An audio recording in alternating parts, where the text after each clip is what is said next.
Kahala Yahweh Bashem, Yahushai Bashem Akakwadash. Double honors to the elders and apostles, great millstone of Ruel. I am not a member, however, I've entered into their labors. Peace and mercy to the sincere brothers and sisters doing this wherever you are, whatever your lot may be.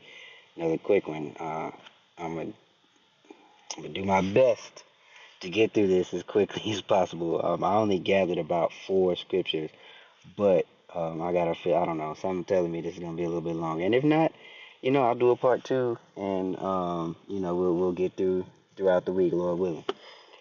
I'll be uploading throughout the week is what I meant to say, Lord willing. So I'm gonna let him go through his whole spiel. I think, well, maybe not the whole thing. We're gonna get the point. We're gonna get the gist of it, and then we'll grab those scriptures, and then that'll be it. White people have always been at war with nature, and history proves it. For thousands of years, civilizations across the world have lived in harmony with their environments, building societies that worked with the land rather than against it. But white European societies took a different approach. They declared war on nature itself. From deforestation to factory farming, from climate disasters to outright destruction of entire ecosystems. White societies have never treated the natural world as something to be preserved or respected, only as something to be conquered, extracted, and controlled. White people saw nature as an obstacle, not a home. Early European settlements were built on environmental destruction, while indigenous societies in Africa, Asia, and the Americas built homes, farms, and cities in ways that worked with their environments. White European There are books about the Mesoamericans, like the Aztecs and the natives of this land prior to the touchdown of the disease-ridden Cristobal Colon. They had aqueducts, right? They understood what water pressure was and how to apply it. They had very intricate systems, not to mention across the land with with Gad and Reuben. They implemented, they used land Sabbaths, which is what is required. That is a custom that they carried over from, the 10, or I guess after the split of the kingdom, after the Assyrian captivity. They came over here to the Americas. So they were able to practice those things. A lot of that is documented. I will do my best to find the different books and the different references that I've read. There's just too many. But they had all of that. Okay, they went to, I think it's called fallowing, Fallow is the modern term, where they would, basically not overdo planting. Okay, they would allow the soil to rest. They would allow the soil to regenerate. Okay, it helps with water retention. It helps with a lot of things. That way, your food will have more nourishment. There's a reason that the Lord set these things. Okay, the Creator of the earth obviously knows how His creation is made through and through, in and out. Okay, so there's a reason why these laws are the way they are. And then here comes, this devil, and completely backwards. He just does whatever he wants to do. And the Lord said it is good, and he said, no, I can do it better. Look at the state of the world. Does not yield its fruit. Again, I've always mentioned in plenty of videos how everything is just defiled. It is degraded. We are in decay. And if if the Lord allowed another 100 years of this, no flesh would be saved. All right, not only through wars and these proxies and these little skirmishes, but corporate greed. Okay, environmentally, things and people would be destroyed. Raised forests, overhunted, and exhausted lands at unsustainable rates. White settlers in North America and Australia saw nature as something hostile that needed to be tamed. A mentality that led to rapid deforestation, soil depletion, and near extinction of countless species. Unlike African, Asian, and indigenous cultural techniques, which prioritized soil health, water preservation, and biodiversity, white European farming was built around short-term exploitation, leading to repeated environmental collapses. The climate was white people's first enemy. European history is filled with climate-related crises, from the Little So we'll we'll stop it there and understand when he says European, we are talking about Edomite history. Okay. So we're gonna go straight here. Genesis 4. I'm gonna read it in the NLT, and it's gonna be from 4 to 12. And remember, we're going to get Habakkuk 2 and 5 as well, where it says he enlarges himself as hell. Not only does he heap it to himself all nations and people, but everywhere he goes, death and destruction follow. Politically, biologically, any kind of... Let me just read. Now, Adam had sexual relations, or let's say Adam knew his wife. He had sexual relations with his wife Eve, and she became pregnant. When she gave birth to Cain, she said, "With the Lord's help, I will have produced a man." Later, she gave birth to his brother. His name was Abel. When they grew, Abel became shepherd while Cain cultivated the ground. When it was time for the harvest, Cain presented some of his crops as a gift to Yahweh. Abel also brought a gift of the best portion of the firstborn lambs of his flock. Now you see how that priesthood, that oral tradition was passed down. You see, how did Abel know to do these things, right? The book of 2nd Esdras tells you that Adam was alive but was made living. Being made living means the Lord gave him instruction. He showed him how, or he made himself known unto Adam and what the Lord requires. Adam obviously passed that down to his children. What did Abel followed suit? Abel did what he was supposed to do. Did Cain? You see that Edomite spirit as we're going to read. Cain did what he wanted to do. Cain presented some of the crops of the as a gift to the Lord. Abel brought a gift, the best portion of the firstborn lambs from his flock. The Lord accepted Abel and his gift, but he did not accept Cain and his gift. This made Cain very angry, and he looked dejected. "Why are you angry?" Yahweh asked Cain. "Why do you look so dejected?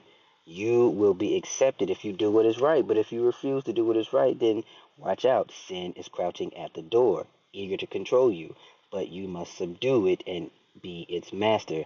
And you can go to Hebrews 11 where it talks. We'll get there. We'll get there. One day, Cain suggested to his brother, "Let's go out to the field." All right, and we're in the field, and Cain attacked his brother and Abel, and killed him. Afterwards, the Lord asked Cain, "Where is your brother? Where is Abel?"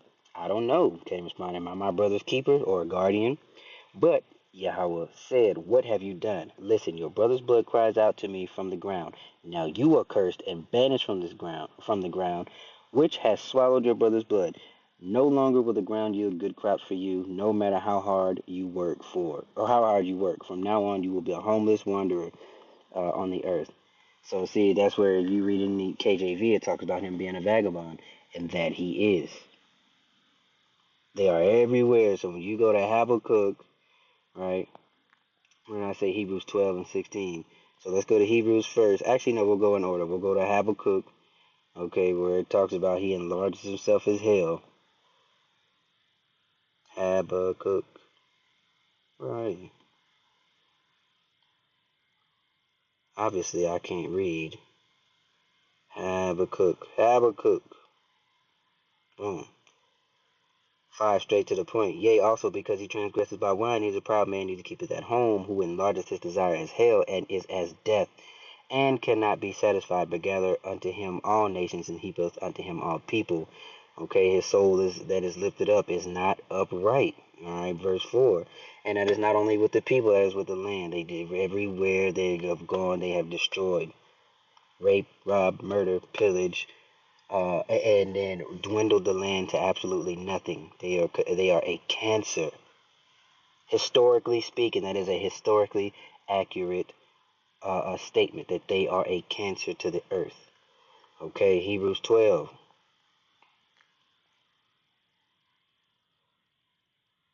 Up too far. Hebrews 12. It's that same spirit. I believe this is what I said, right?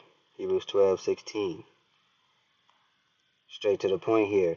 "Lest there be any fornicator or profane person as Esau, who for one morsel of meat sold his birthright." Okay, for ye know that afterwards, when he would have inherited the blessing, he was rejected, for he found no place of repentance, though he sought it carefully with tears. And that same spirit, as he did as Cain, when he became Esau, between him and Jacob, gave his birthright because he was ruled by his belly. He just, had no forethought. Just give it to me here and now, right here, right now. Microwave society. Do as thou wilt. Whatever I want to do, I'm gonna do it. Okay, and then when it's time to suffer the consequences, they don't want to deal with what comes. That is that same spirit. You see it. It is a trend throughout the scriptures. The scriptures highlight it perfectly. Okay, Isaiah 14 and 8 is what we'll get here, falling in line with destruction of the ecosystem. Straight to the point again here. Yea, the fir trees rejoice at thee, and the cedars of Lebanon, saying, Since thou art laid down, no feathers come up against us. I hell from beneath is moved for to meet thee at the to meet thee at thy coming. All right, it stirs up the dead for thee, and even all the chief ones of the earth it has raised up from their thrones, and all the kings of the nations. But we really are just I wanted to really just wanted to hone in on 8. You can read that in the NLT too, if you in your own time. But everything mourns, right? As long as the earth is given in the hands of the wicked, okay, and it is under the wicked vibration, everything will be in mourning. People and nature, and nature will continue and will always work against them as long as they are in these wicked practices. All right, as long as they in that do what thou wilt spirit, which they will be. That's what they were created to do. I think we've made the point here, though, man. Now, this was just something real quick, real slight. Let's see. I'm going to let them go a little bit longer, and we may get a couple of more scriptures here. Ice Age to mass famines. But instead of adapting, Europeans treated nature as something to be fought against. In contrast, many African and Asian civilizations built entire agricultural and irrigation systems to withstand droughts and floods, while white European societies barely survived their own winters. The entire colonization of the Americas was justified through environmental destruction. The land was only seen as valuable if it could be stripped down, fenced off, and turned into profit. White people did not master nature. They fought it, and in the process made their own environments worse. The Industrial Revolution was just organized environmental warfare. Europeans burned through forests, poisoned rivers, and polluted air at paces that no civilization had ever come close to before. Unlike and was mentioned before, the other ruler under Daniel 7, the other rulerships that we are the major captivities, right? The Syrian, Babylonian, Medes, and the Persians, even the Greeks before. Because really, all they did was copy from the others. The earth, they worked with the earth. This devil is the only one, and it's because of that spirit that they got from the beginning, that everything would work against them because they wanted to do what they wanted to do.